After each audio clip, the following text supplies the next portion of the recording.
సంఖ్యాకాండము 25వ అధ్యాయము.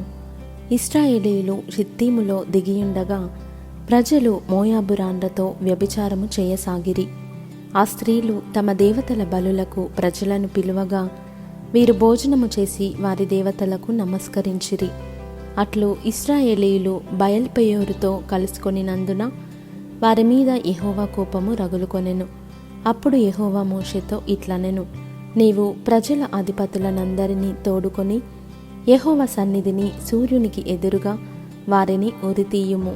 అప్పుడు యెహోవా కోపాగ్ని ఇశ్రాయేలీయుల మీద నుండి తొలగిపోవునని చెప్పెను.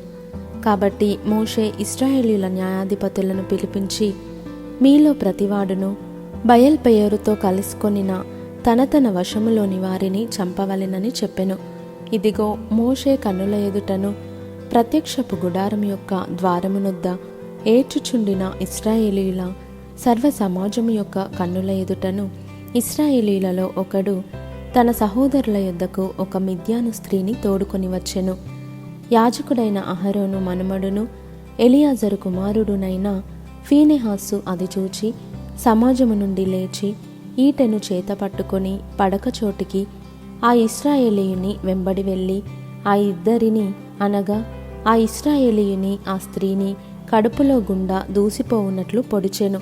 అప్పుడు ఇశ్రాయేలీయులలో నుండి తెగులు నిలిచిపోయెను. 24,000 మంది ఆ తెగులు చేత చనిపోయిరి. అప్పుడు యెహోవా మోషేకు ఈలాగు ఆజ్ఞ ఇచ్చెను, యాజకుడైన అహరోను మనుమడును ఎలియాజరు కుమారుడునైన ఫీనెహాసు వారి మధ్యను నేను ఓర్వలేని దానిని తాను ఓర్వలేకపోవుట వలన ఇశ్రాయేలీయుల మీద నుండి నా కోపము మళ్లించెను గనుక నేను ఓర్వలేకయుండియు ఇశ్రాయేలీయులను నశింపజేయలేదు. కాబట్టి నీవు అతనితో ఇట్లనుము, అతనితో నేను నా సమాధాన నిబంధనను చేయుచున్నాను.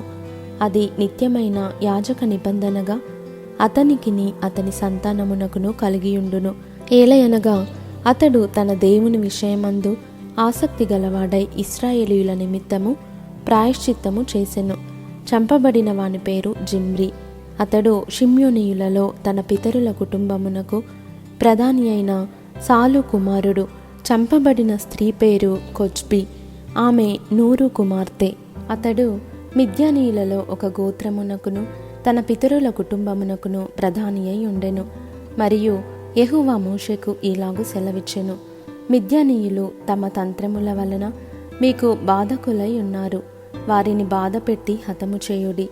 వారు తంత్రములు చేసి పెయోరు సంతతిలోను తెగులు దినమందు పెయోరు విషయములో చంపబడిన తమ సహోదరియు మిద్యానీయుల అధిపతి కుమార్తెయునైన కొజ్బీ సంగతిలోను మిమ్మును మోసపుచ్చిరి.